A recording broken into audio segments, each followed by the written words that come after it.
Hello, hello, hello, hello. Happy Testimony Tuesday. Happy Testimony Tuesday. Happy Testimony Tuesday. Happy Testimony Tuesday. Happy Terrific Tuesday. Happy Testimony Tuesday. Come on in here. Come on in here. I have a testimony to tell.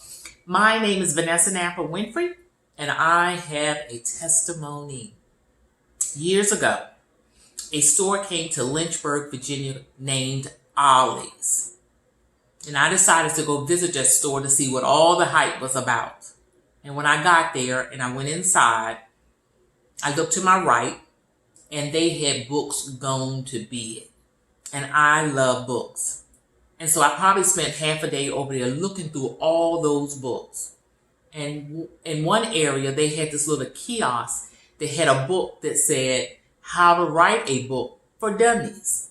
And so I was looking through the book and I decided I wasn't going to get that book, but then something said, get this book. It's going to help you write your book. So I got the book. So about a month later, I wound up reading the book. The book is an excellent book. And that was it. Some years passed and I started feeling like, okay, well, I'm ready to write a book. I had my own hair salon, and I had a cosmetology school, and I had worked for different companies. And so I had a lot of information that I thought that the hair world people would love to know. And so I'm thinking in my mind that I'm going to write this book on hair. But then one day, an incident happened that is a testimony all by itself that made me realize that I was going to write a book, not on hair, but for single women that were ready to be married or they wanted a husband. And so that didn't sit real well with me, because I thought to myself, why am I going to write a book on for single women that wanted a husband or wanted to get married, when I had more information on hair and I could write that book without any problem. And so that thought was always in my mind, that, hey, you are going to write this book for single women that want to be married. And so time went on.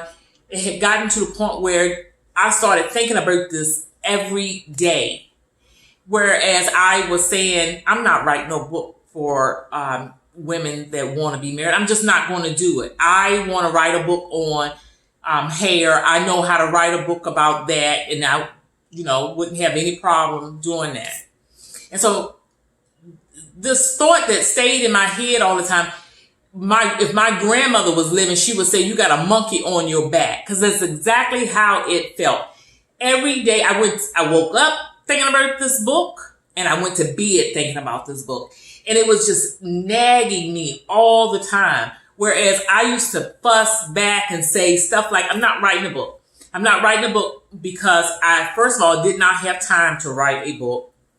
And second of all, I wasn't good with putting stuff down on paper. And I wasn't real sure of what exactly I needed to write. But then I did know, because it all was up here. I knew exactly, it had gotten to the point where I could even see the book. I knew exactly what the book was going to look like. I knew what the book was supposed to say and all of that, but it was up here. And every time I tried to write it down on paper, I would just struggle. I had a hard time because I'm not a writer. I'm a hairstylist. Okay? I know about hair.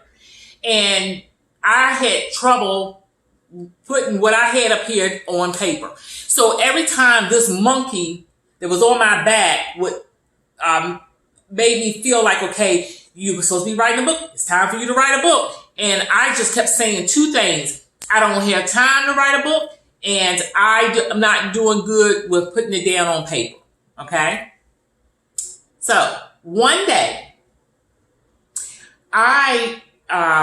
because I am a routine person, I would get up in the morning and either I would go to the gym or go to the park to walk. And so how I determined which one I would do, if it was a cold day or rainy, I would go to the gym. But if it was a nice, pretty day, no problem, I would go and walk 45 minutes at the park. And so this particular day, when I got into the car, because I had to drive to either to the gym or to the park from my house, which wasn't far, when I got into the car, it looked like it was getting ready to pour down raining. And so I thought to myself, oh my God, it's getting ready to rain. So I think I'm just going to go on to the gym. I just better go to the gym. And something said, go to the park. You have an umbrella. So I go to the park. And I'm out there walking in the pouring down rain by myself. I'm the only one there at the park, except for people that work there. But I'm walking. I walk 45 minutes. And I'm out there talking to the Lord and telling him, we talking about this book. And I'm telling him that I can't get the book down on paper. I'm struggling with that, and that's not going to work. And I don't have the time. I mean, I had my own hair salon. I was working for a company and I had my own salon doing hair. Then I was working for a corporation doing hair. I was selling health and wellness products. And then I have an online store. I was just doing a lot.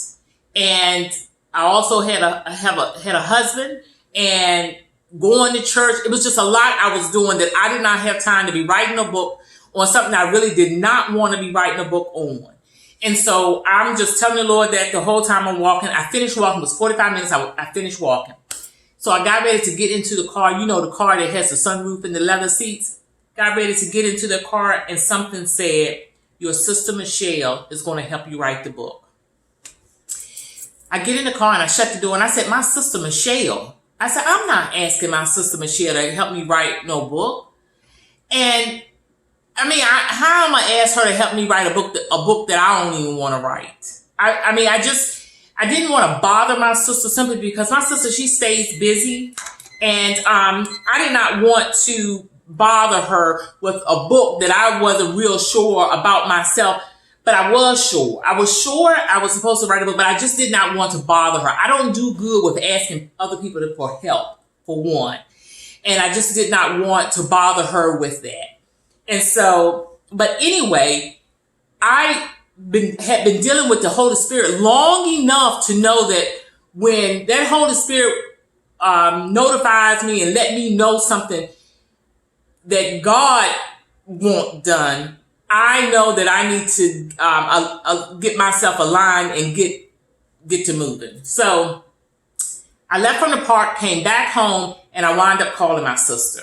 Now that's a testimony all by itself. And maybe one day we'll get her on here where she can tell the story of the day that I called her to ask her to help me to write this book. Okay. So anyway, she agreed to it. And so what we decided to sacrifice every Saturday for about 2-3 months or however long it took to complete this book. Okay.